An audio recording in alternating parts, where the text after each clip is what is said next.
Well, hello there, my friends. It looks like we're live on the edge of the Thanksgiving holiday. I just want to check in and tell you a little story and just try to connect most days. Oh, this first, let me tell you the story of this shirt. This is a nice, I think, Woolrich red shirt. I'm going to tell you two stories, actually. I'm going to tell you the story of falling in the Charles River and then the story of this shirt. Excuse me, and then the story of my first, sorry, a little spaced out. Then the story of my first MC gig. There you go. I just woke up, believe it or not. I had too much sleep. So the story of this shirt goes like this. I took lessons at Boston Community Boating to learn how to sail. And then after you take the lessons, in order to get your clearance to sail yourself, you have to take a test. You have to take a couple of tests.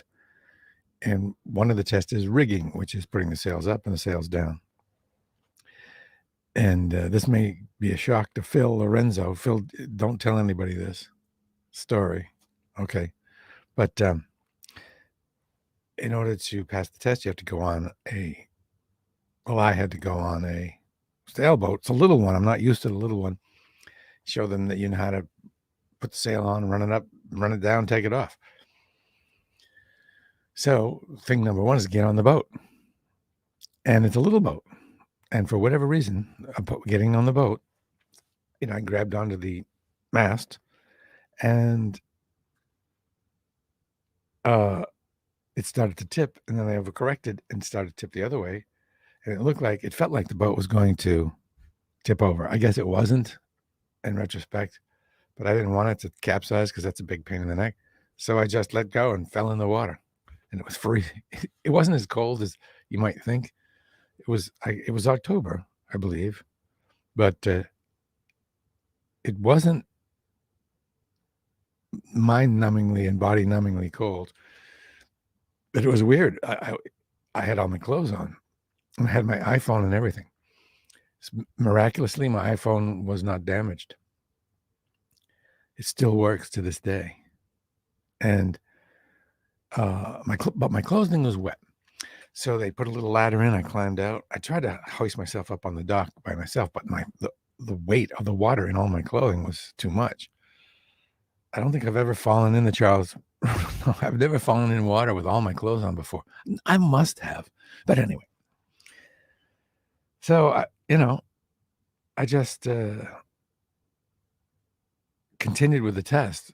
So I got back on the boat, did it right this time, and did all the stuff very well, and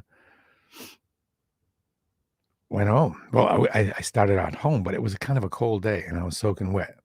And so I was super freezing. It wasn't super freezing, but the sun wasn't really out or blasting on me, and in the shadows, it was cold. So I walked by Rick Walker's, which is a Western wear rock and roll clothes store on Newbury, to go in and tell him the story because I couldn't resist because it's such a good story. And they said, "Oh man, you must be freezing." And they gave me, I didn't ask, they just gave me this shirt, which is very nice. So there's that. And now the story of my first MC gig. See, I've started kind of jotting down my memoirs just to keep things straight in my head. And in doing so, I do a little research. And for some reason, during my research, this ticket stub popped up for August 9th, the Hampton Casino Ballroom, August 9th, 1979. And so it said Talking Heads right on it. And that was the day I did my first MC gig. And here's the story of how that happened. I was working at the WUNH, which is the college station at University of New Hampshire. And it was my last year of school. I was a senior, and I was working at the New England Center, which is a kind of posh dining establishment operated by the university. I was a busboy which I love being a busboy, by the way. You don't have to think at all. You just paddle the coffee and work hard. And I remember that summer where I was living, and I remember finding out that the Talking Heads were going to play at the Hampton Beach Casino Ballroom. I was just a dweeby, wet behind the ears college DJ, but I called up the Hampton Casino Ballroom and somebody answered. I don't really know who it was for sure, but I screwed up my courage and said, "Hey, my name's Brad, and I'm a DJ at the college station here, WUNH. Would it be okay if I introduced the Talking Heads at the concert there?" I'm sure I didn't carry much authority with my question. I'm sure I sounded timid and goofy. Anyway, the guy on the other end of the phone said, and I think this is a direct quote. I always thought it was exactly what he said. He said, "Forget it, kid." At least he was straightforward and didn't give me a bunch of stupid corporate speak. So, John, if you just joined us, so if you heard about the sailing school part, then you didn't miss any of this. So I called the guy at the Hampton Beach Casino Ballroom in 1979 in the summer, said, Can I introduce the Talking Heads? The guy said, "Forget it, kid." Oh, okay. Rejection. Cold, hard, clang, clang, rejection. But what, so what? It didn't crush me or anything. I'm still going to go to the show. And I remember the day of the show, the evening of the show. I remember walking from the car to the parking lot. Weird, right? 1979, a million years ago, August 9th, and going in and sitting at, I remember there were tables and people drinking beer, probably pitchers, in the Hampton Beach Casino Ballroom. And whoever I was with, whatever group it was, how many people there were, I think it was WUNH station colleagues.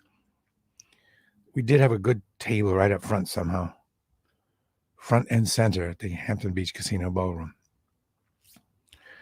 And I remember that I had probably had a couple of beers, and I probably, could have had a little whack of weed, standard thing. Maybe not, don't know. But I wasn't really impaired or anything. And somebody from the station said, "Hey," it had like a brainstorm. "Hey, we should just introduce them. We should just go do it on our own. We don't need to ask the club. Let's just go ask the band." And you're in college. I don't know. For me, that was what? This is the Talking Heads. I had no experience with big bands or anything at the time. And so, again, gathered up some courage, and we got up from our table, kind of looked for how you get backstage, kind of poked around. How do you get backstage? Then kind of went backstage, and we were ready to knock on doors until we found the Talking Heads. Hello, but I remember there was kind of a hallway, and at the end of the hallway was a door. And that was the first door we knocked on. Knock, knock, knock. And guess whose head popped out? The door opened. In the doorway was David Byrne. I don't think he opened the door that much. He just kind of like, "Who's that?" That was David Byrne. This was big. This was Fear of Music had just come out. I think that's the one with Life During Wartime. That was the good one. That was a really good one. For me, the peak of the Talking Heads was Fear of Music, and then Remain in Light. Remain in Light had Cross-Eyed and Painless on it. And after that, I didn't care about him anymore. I forget the next one, but after that, didn't care. This was like the peak. So we just said, there he was standing there. One of us, I feel like it was me, said, "Hey, you know, I'm Brad, and this is so and so from this college radio station in around here. Can we introduce you?" And what do you suppose he said? Or how did he say it? He could have said, "Forget it, kid." He could have said, "Of course." It was somewhere in between. He said, "Can we introduce you?" And he said, he kind of hesitated for a blip and just said, "I guess. Keep it short." So, holy moly. What a life lesson that was, right? So, very soon after that, we found ourselves on stage introducing the Talking Heads at the Hampton Beach Ballroom. And I do remember feeling quite impotent at the time.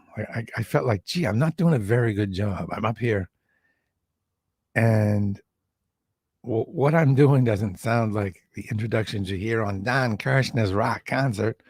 I'm not that good at this. I realized I hadn't yet learned how to do it, how to command an audience with a microphone. I remember feeling, as I say, pretty impotent, like little voice, not really knowing what to say, but did check that box. We did technically, no, not just technically, we completely introduced the Talking Heads on August 9, 1979. So there you go. Yeah, forget it, kid. John Graham says he's had quite a few forget it, kid moments too. You rocked it when you needed to, stepped it up a notch, knocked at the right door. Yeah, thanks.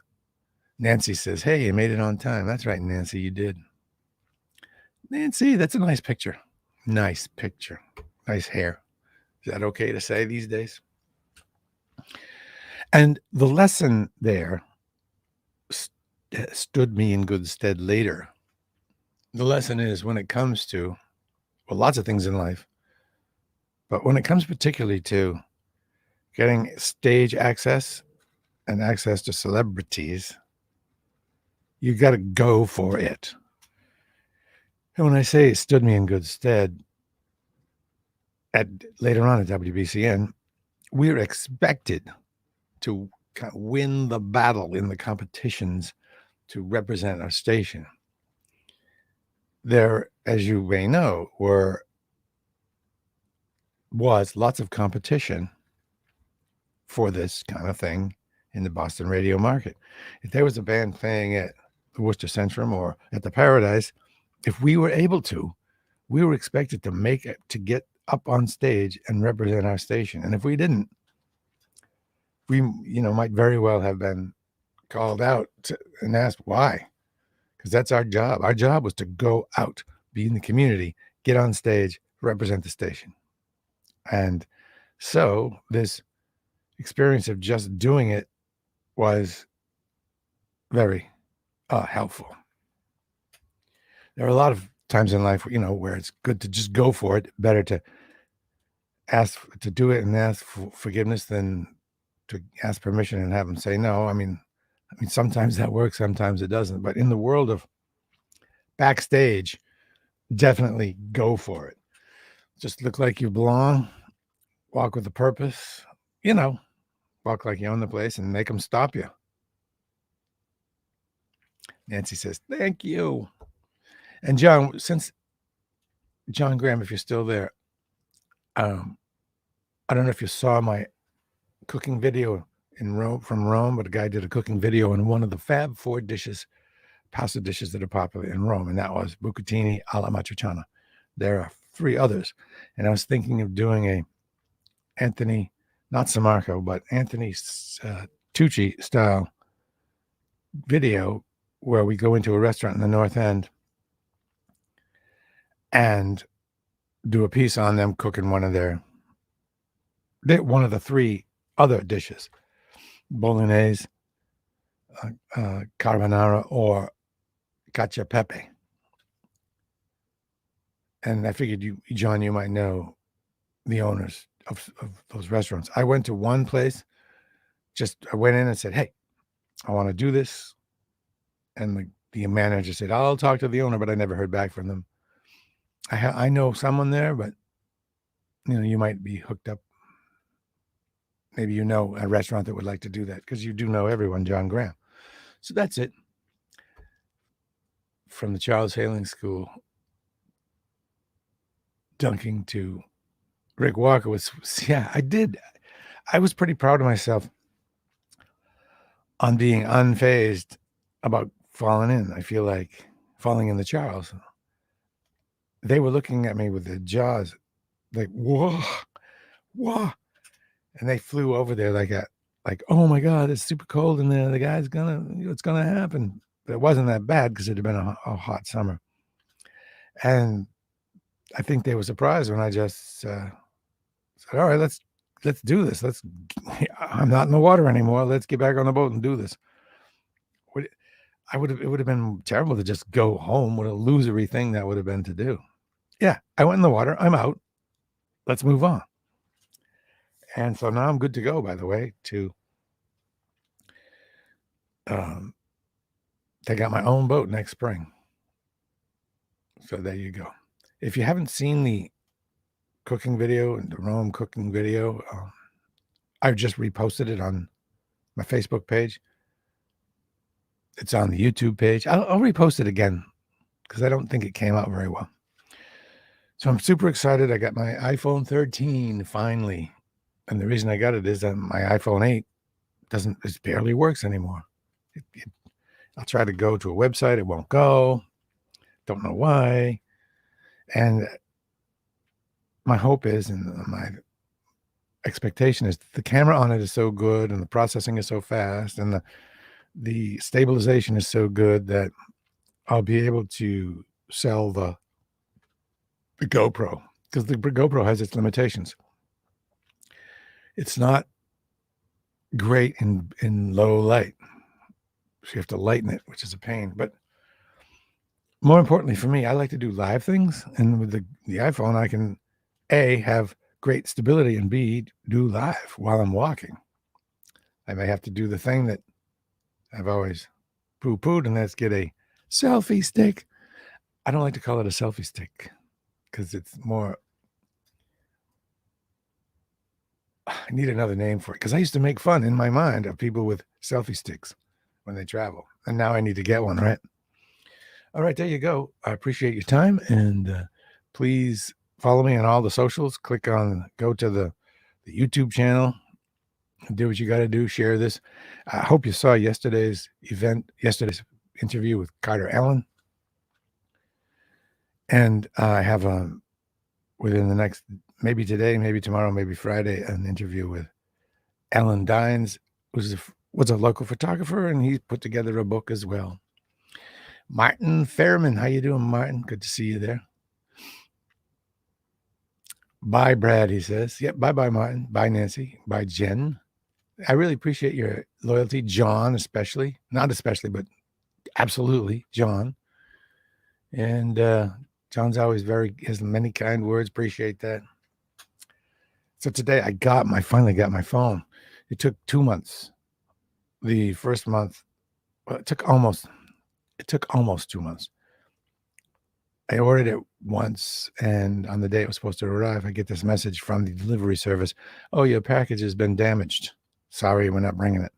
That's pretty weird, right? Well, how do you know the inside is damaged? It must have been really mangled or something. So I had to resend it. Took another multiple week period of time. Finally, it came. So today I need to go get it set up, populated, do the transfer. And that's it.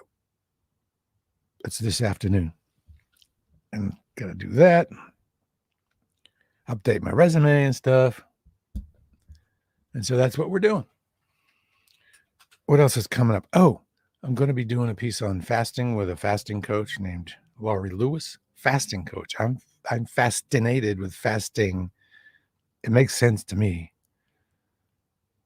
And that's intermittent fasting. You might have read about it. Because if you're eating all the time, nibbling, your body's always shooting in chemicals to digest the food. And it always keeps your body on high, it's always cranking. But if you're fasting, it gives your body a chance to rest, not shoot those chemicals, not be working so hard. And also there's this bonus.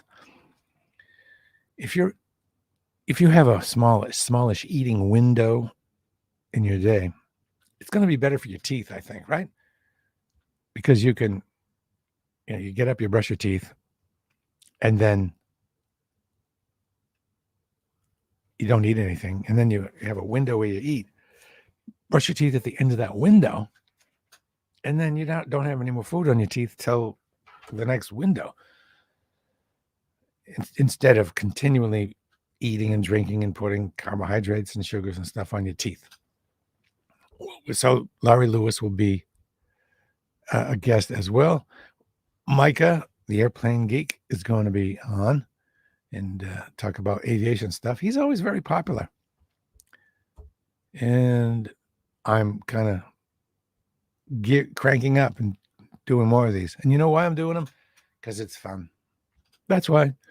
And because I get to connect. It's my way of connecting, which is excellent. And so let's say goodbye to you. If I don't speak to you tomorrow, happy Thanksgiving. I don't mind. I don't think there's any big danger of saying happy Thanksgiving because who doesn't like Thanksgiving? I mean, it's true that, we celebrated this first year with some Indians, and it's my understanding that Native Americans, many of them prefer to be called Indians. You can call them Native Americans if you want, but I think you should call them what they want to be called.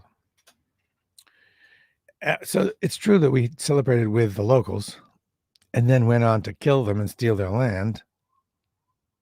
But I don't know if that should tarnish that day, because that day they were pals. Okay. I guess that'll do it. It's tough to say goodbye to you all, but I'll do that now. Goodbye.